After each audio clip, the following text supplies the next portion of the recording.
All right, click the links to join the channel here over on Subscribestar. Very sincere thank you to the recent members over here at Subscribestar and the various other places. You guys actually make a huge difference. Like I never really looked at YouTube in that way, but it's kind of you're gonna get trapped in a golden cage. I wouldn't I wouldn't go that far.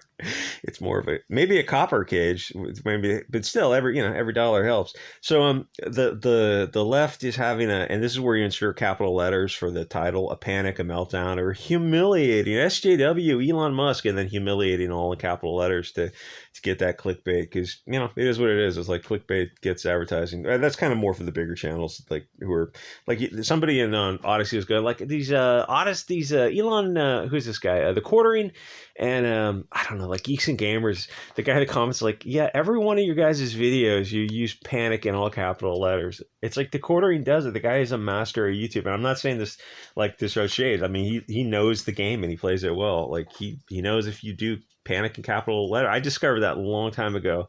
If you put humiliating, somebody's like an SJW's humiliated in capital letters, it'll get more views than it didn't. It's like after a while, it's like I know it's for them. It's like it's like money, so they kind of have. For them, it's like, oh, I made $7,000 on this video, but for me, it's more like, oh, 70 cents. Is that enough to like do that kind of like capitalization clickbait to go from 70 cents to $1.40? I don't know. I mean, I don't know.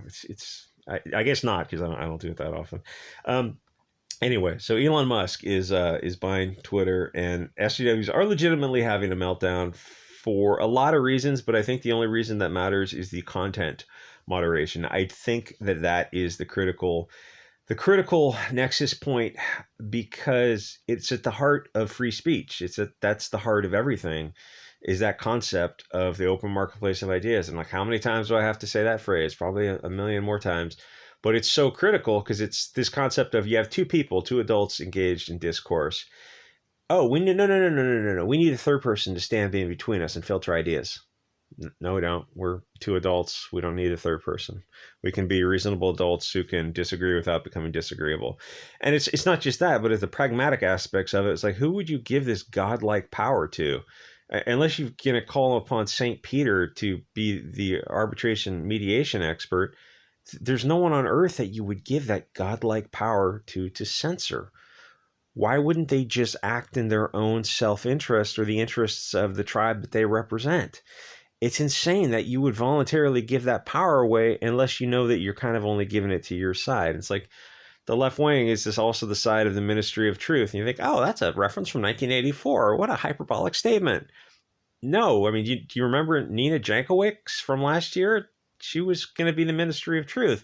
Oh, they got rid of her because she was a little too silly on TikTok videos. She was legitimately silly. But did they get rid of the Ministry of Truth?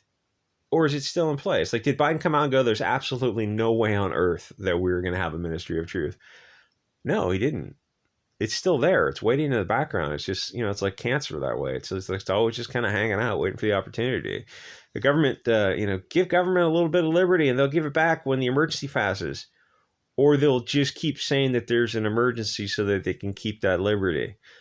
Oh, you got me there. What a Hegelian dialectic. It's like, didn't we see this in Star Wars 20 years ago? Yeah, everything I know is from Shakespeare and Aristotle and Plato and the Bible? No, I guess pretty much Star Wars references. But I mean, they got their sources from Shakespeare, so it's basically the same thing, right? So yeah, the left wing is having a little bit of a meltdown over that concept. That's the core nucleus, is free expression and the need to censor, because they know that they are wink wink nod nod, that they know that they're actually going to be the ones who control the censorship. And full disclosure, just to be accurate and precise, like an unsigned letter, left or right, just because it supports your narrative, you always want to ask for sources and evidence. Like an unsigned letter, there's no source or evidence that says it is what it purports to be. It's just like, take it for what it's worth. You know what I'm saying?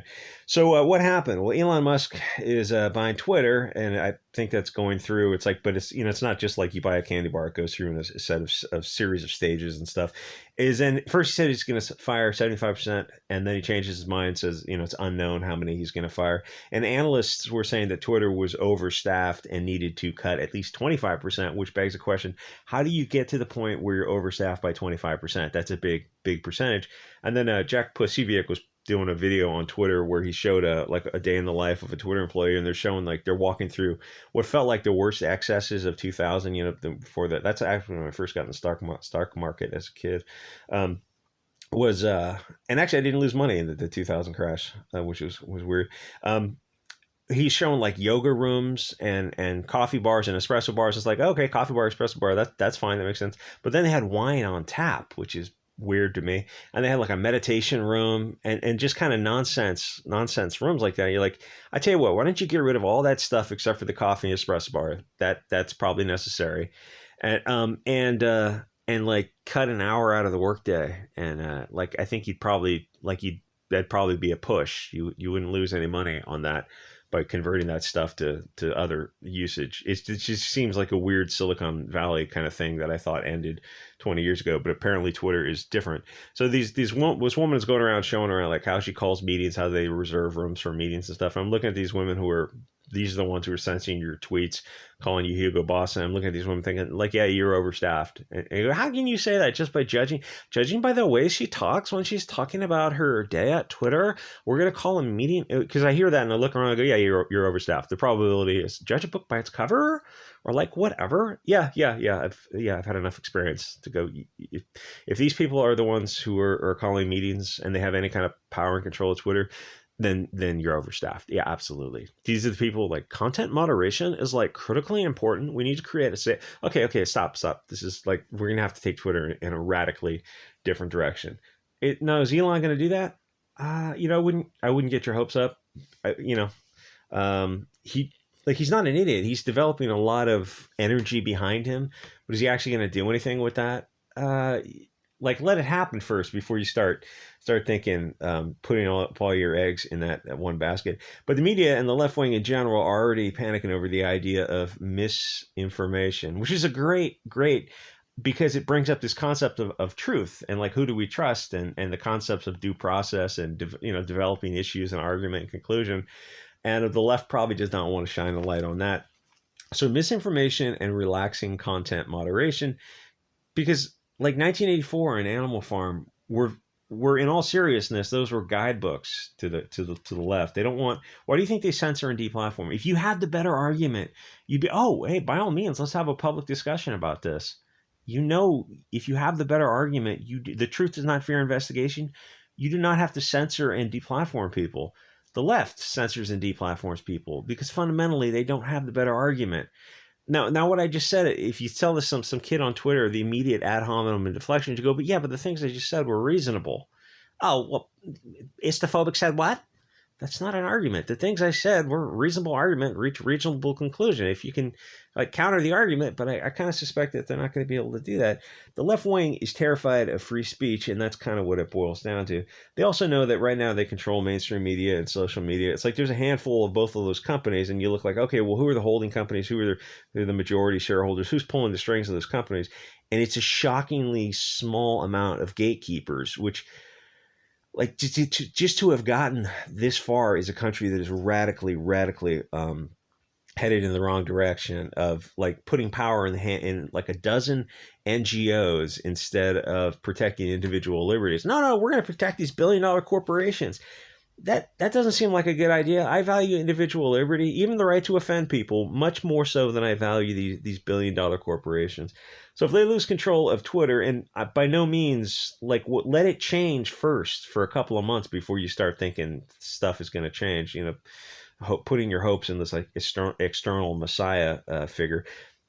This left wing is not going to be happy if they have to compete in the open marketplace of ideas. They're the party of Nina Jankowicz, literally the Ministry of Truth, or PayPal came out like 2 weeks ago. Yeah, we heard that story already. No, you didn't. You heard part of the story. The PayPal misinformation, $2,500 fine for misinformation. You go, yeah. We already heard this story. Someone already covered it. Yeah. And they said, oh, well, there was a mistake. It wasn't. We're taking that back. Yeah, that's the first part of the story. The second part is they walk back the walk back.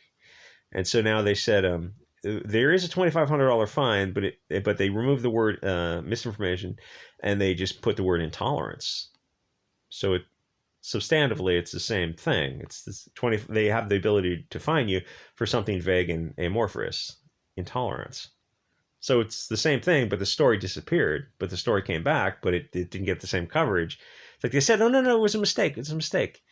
Yeah, but you just released the same thing. It's like you just changed the wording, but you still have a $2,500 fine for intolerance. And it's like not enough people are talking about that kind of stuff.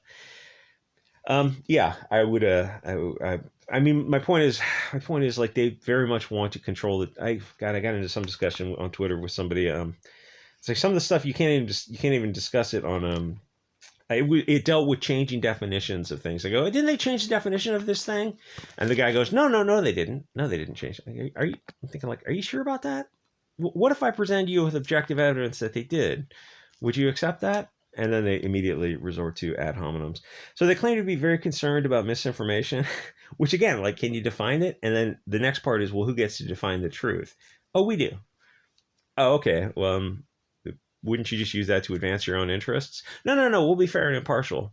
Well, then wouldn't we also ourselves be fair and impartial? Why would we need to, like, are there going to be penalties if you're not fair and impartial? Is like a penalty for perjury? Is it going to be a felony? Is there going to be a punishment associated with it if you're ruled not to be fair and impartial? Like, who gets to decide that?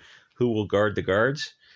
Oh, we don't need that. We're just going to be. It's like Fidel Castro gets in office, because and I'm reading this book on Castro. It's fascinating because it's Animal Farm, but it's just Fidel's Cuba.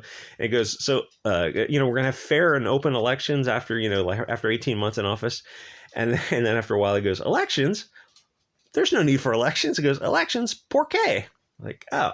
Yeah, then there's like the next 60 years of the book on Castro is fascinating because like all these promises he comes out and makes, it just like gets pushed off the future. And then, I mean, if you control the information, it's like, oh, he didn't say what he said.